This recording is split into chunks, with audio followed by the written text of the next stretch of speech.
Imagine you become a Christian. To your family, you're dead.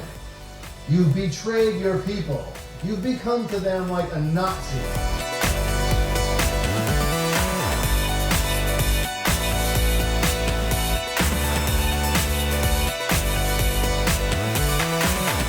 Beloved, do not be surprised at the fiery ordeal among you, which comes upon you for the testing, as though some strange thing were happening to you. Why is this happening to me?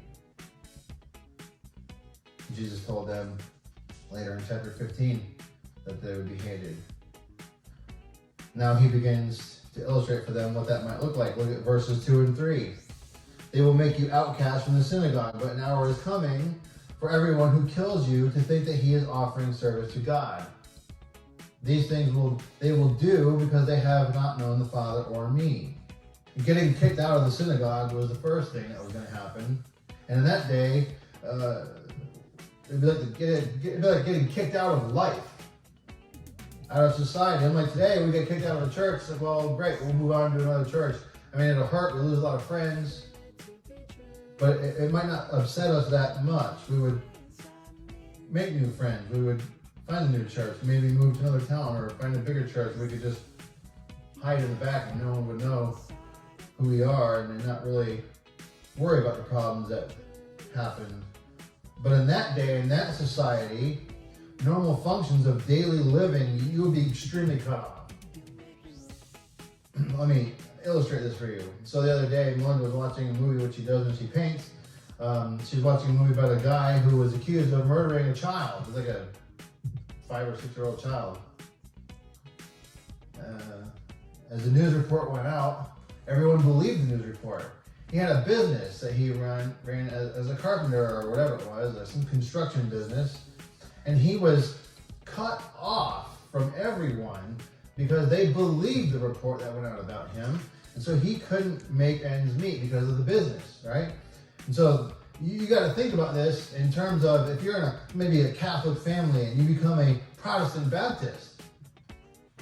Anyone who is a Bible-believing Protestant Christian understands what's at stake. They understand the difference of the system that specifically tells you that your good deeds and works will gain you access to eternal heaven.